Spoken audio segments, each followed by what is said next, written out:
থেকে দুইটা, ওর থেকে দুইটা। Three, cheers. এই প্রচণ্ড গরমে প্রাণ জুড়ানো মজাদার ঠান্ডা ঠান্ডা আমের জুস রেসিপিটা কেউ দেখতে চাইলে বন্ধুরা আমার সঙ্গে থাকুন।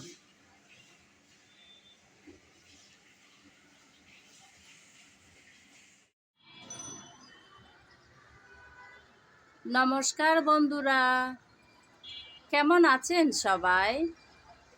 আশা করি সবাই ভালো আছেন, সুস্থ আছেন আর নিরাপদে আছেন। কুরবানের ঈদের আজ দ্বিতীয় দিন, তাই সবাইকে জানাই ঈদ মোবারক। দেখুন বন্ধুরা, বাইরে কি রৌদ্র,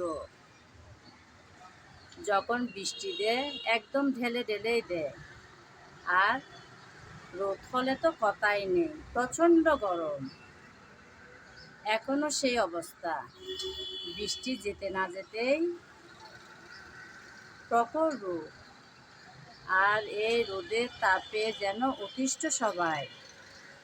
এরকম গরমের মধ্যে যদি একটু ঠান্ডা ঠান্ডা জুস হয় তাহলে কিন্তু মন্দ হয় না। ছোট বড় সবাই পছন্দ করে জুস, আর সেই জুসের রেসিপি নিয়ে চলে আসলাম আপনাদের মাঝে।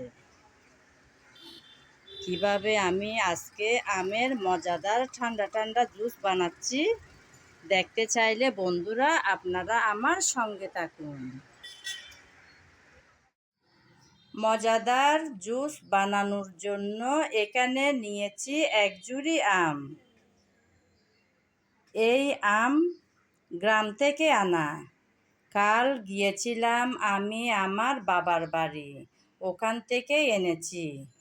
দেখুন বন্ধুরা, একটা আমের সাথে আরেকটা আমের কোনো মিলই পাওয়া যাচ্ছে না, কারণ গ্রামে থাকে প্রচুর আম গাছ, তাই এখানে এক একটা এক এক গাছের আম, সেজন্য মিল খুঁজে পাওয়া যাচ্ছে না। দেখতেও কিন্তু খুব একটা সুন্দর না। দেখতে সুন্দর না হলেও কিন্তু খেতে দারুণ হবে, কারণ এগুলো একদম ভেজাল মুক্ত আম। এগুলো দিয়ে জুস বানালে দারুণ হবে খেতে। তাই আমি প্রথমে এখান থেকে আমার পরিমাণ মতন কিছুটা আম কেটে তারপর ফিরে আসব আপনাদের মাঝে। ততক্ষণ বন্ধুরা আপনারা আমার সঙ্গে থাকুন। একটা একটা করে অনেকটা আম কেটে নিলাম।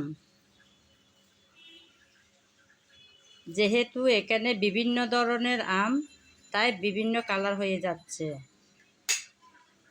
আসলে গ্রামের আমগুলোতে কিন্তু পোকাও থাকে, তাই দেখে শুনে ভালোভাবে এই আম নিতে হবে। শহরের আমে কিন্তু পোকা দেখা যায় না, তাই খুব সহজেই কেটে খেয়েও নেওয়া যায়। এক একটা এক এক ধরনের কালার দেখুন বন্ধুরা।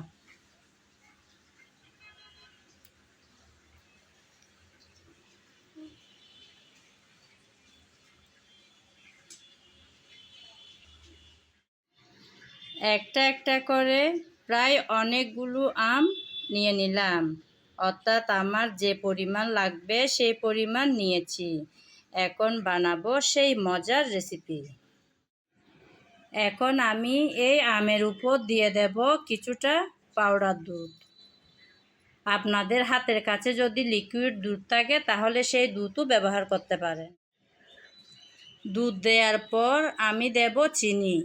যেহেতু এই আমগুলো গ্রাম থেকে আনা, কিছু আছে মিষ্টি, কিছু আছে হালকা টক, তাই চিনি দিলাম।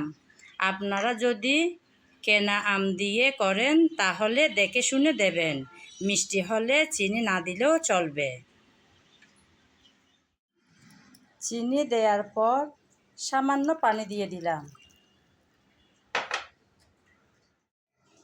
এখন সবগুলো একসাথে ব্লেন্ড করে নেব।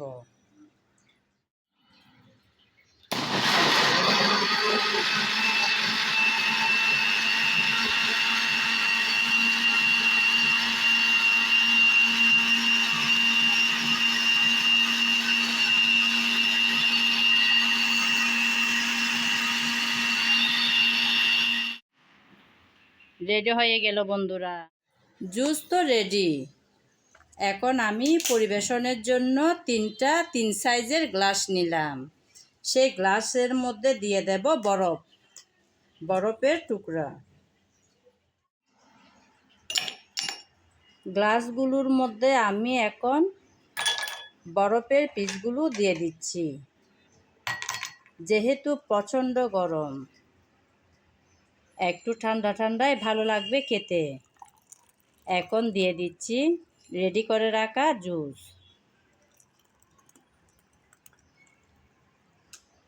আপনারা চাইলে এই জুসের মধ্যে পুদিনা পাতা দিতে পারেন ব্লেন্ড করার সময়।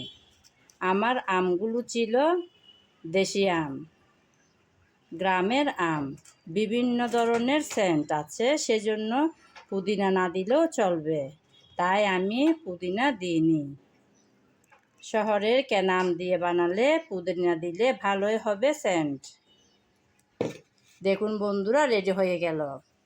আপনাদেরকে পরিবেশন করে দেখালাম।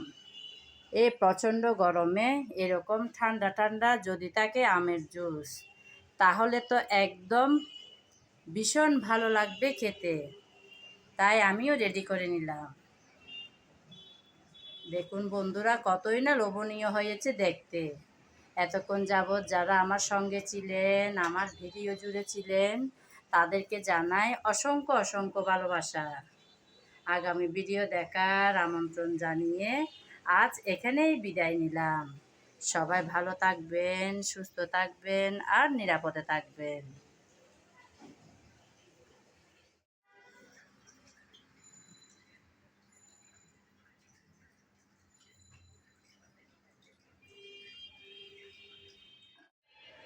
এই প্রচণ্ড গরমে ঠান্ডা ঠান্ডা মজাদার আমের জুস। Cheers.